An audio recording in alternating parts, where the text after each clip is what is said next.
All those are issues that go to the heart of UKIP politics. And a few moments ago, I've been speaking to its leader, Nigel Farage. I asked him first how his party's election campaign is going. It's going well. I think the manifesto really gave the party credibility that perhaps it had never had before. We've been seen as a party that perhaps, was strong on the European question, strong on the immigration question. And I think since the manifesto, people are saying, goodness me, they've got a housing policy, they've got a defence policy. So we're being seen as a more broadly based party, and I think to, for the first time ever, have got an independent think tank to do our numbers, says we're taking this very seriously. And you personally, you're fighting in Thanet South. I have read it said that you've become an invisible candidate, and certainly the local opinion polls don't look too promising. Well, if you believe the spin the other parties give you, then you buy that. You're supposed to have suppressed an opinion poll that showed you... Well, hang on, let's come to that in a moment. Yeah. I have done more meetings than all the other candidates added up together, and I've got a whole load more that I'm doing. Public meetings done on a ward-by-ward basis, very impressive numbers of people coming along to listen, to think, and to make up their minds. And I am confident that we're doing very well, but certainly not complacent. Confident you're going to win? Yes. They're certainly bringing a lot of cabinet ministers into your constituency. Oh, I know. They're trundling in, aren't they? Boris and William Hague and Theresa May. And we haven't yet seen the Prime Minister, but I expect we will. And, they're clearly very worried. Problem is you can't control news events, and we've got this dreadful situation in the Mediterranean with the migrants coming across from Africa. And some people might say that completely underlines UKIP's whole approach. You've expressed your compassion for the people there, the need there for foreign aid, need to act with Europe to deal with the problem, and also a feeling that Britain can't afford to turn its back on the rest of the world because those people, some of them want to come and But here's the nub. The Prime Minister on Thursday goes to Brussels, okay? It's perfectly clear that what Mrs Mogherini, the EU High Commissioner for Foreign Affairs, is saying is there should be an EU approach to how we deal with these numbers. Well, it is a common problem, isn't it?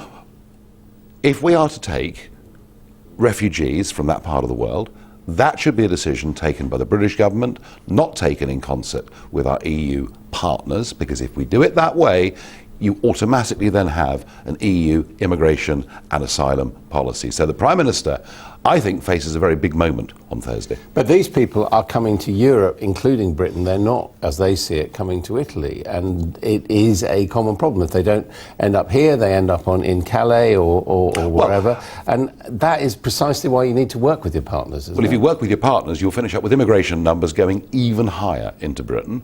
I think we should decide our own policy, both on immigration and on refugee which is status. it? Because you said we should take some of these people. No, I have said, and in fact I was the first person to say, that there is an argument, particularly given the heavy burden of responsibility that we bear. We destabilised Iraq. We destabilised Libya in what I think was one of the most stupid foreign policy decisions with the French and the I've ever Americans. seen. With the French and the Americans. But I mean, a very, very stupid thing to have done. And I think we've made it almost unlivable for Christians in that part of the world. So I've said for some time that I think we can take some Christian refugees to help. But Tony Abbott, the Australian Premier, has got this right.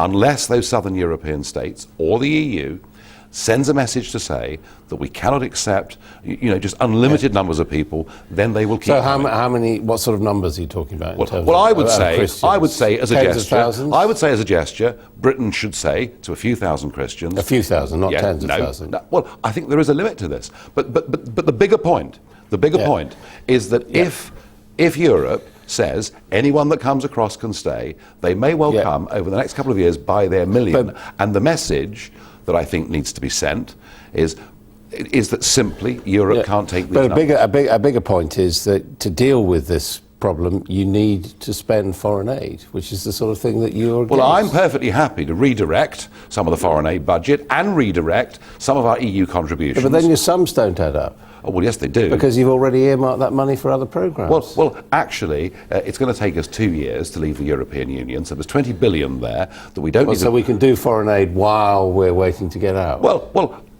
If there is a genuine humanitarian crisis that needs dealing with, that is different to foreign aid. The problem with foreign aid is that it's the guaranteed cheque every year. Dealing with a humanitarian crisis is something I would always support. But you've earmarked that money for spending elsewhere, that's my point. Yes, we have, of course we have. But so you wouldn't have the money? Because you've got 10 billion that you're paying to the EU, and you say to Brussels, sorry, actually we're going to send some of this money to North Africa. Right. Now, I've been going through your manifesto. Yep.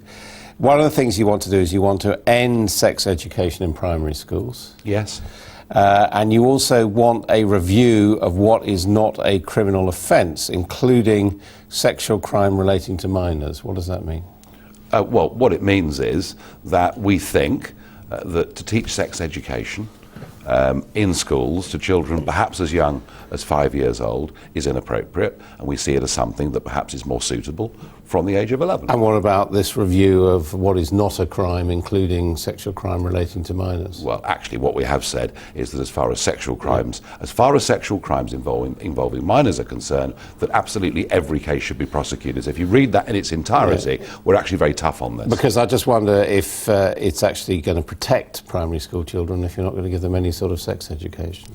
Well, this is a question of when is it appropriate, to teach people sex education. I know that the Green Party seem to think that sex education should be taught at 5 years old. We think 11 years old is a more unfortunately, we know appropriate children age. in those age groups are being exploited, and surely giving them some awareness of sexuality is a way of protecting them, isn't children, it? well, I'm afraid we fail very badly through local authorities in many parts of the Midlands and the north of this country to protect children anyway. But all I'm saying is it going to protect them further by not giving them education in primary schools? There is in fact a counter-argument that you can teach people about things like this too early, and perhaps by doing that not protect them. So none of this, these moral questions are never easy. What we're saying is... you've taken a position. But we've taken a position because we fear that actually sex education is being taught inappropriately to children who are too young. Do you think there should be more women and ethnic minorities in politics and public life? Yes, and I think that's changing. I certainly look at UKIP as a party, and I look at the number of ethnic minority candidates that are standing for us in local elections and the general election, and I see that change. So do you think that anything more needs to be done? Do you think there needs to be any sort of positive discrimination? Well, I mean, this is the big debate, and certainly the Labour Party, Conservative Party have gone for a quota system. I don't believe in that. I think that positive discrimination, frankly, is demeaning and doesn't lead to the best outcomes. I believe in a genuine meritocracy. Do you regret referring to Mr. Wolf as half black? Well, he refers to himself as that, so you will really have to ask him that question. So you don't regret it? Well, I don't regret repeating how a candidate describes himself. Okay, and finally, I just want to ask you, looking at the polls, looking at the likelihood of coalitions, deals, etc., people saying UKIP maybe have 3 to 6 MPs, whatever, what role is UKIP going to play in that possible scenario of bargaining? No one knows what the arithmetic's going to be. I mean, we've still got a fortnight to go. It's a completely uncertain general election. All I know is this: our primary goal as a political party is to get back the control of this country and its borders. But for example, and how could we, in those circumstances, even consider helping Ed Miliband if he needed that help, given that he's turned his back on people? So you would always vote against an Ed Miliband-led coalition on a Queen's speech? Unless in the next 2 weeks we see a complete change of position and Mr Miliband says, actually, the British people ought to have a referendum on this because open borders, as they are, aren't acceptable. He might change his mind. I doubt it. Nigel Farage, thank you. Thank you. This is the Sky News Election Special. Coming up, Nick Clegg is promising pay rises, but to who?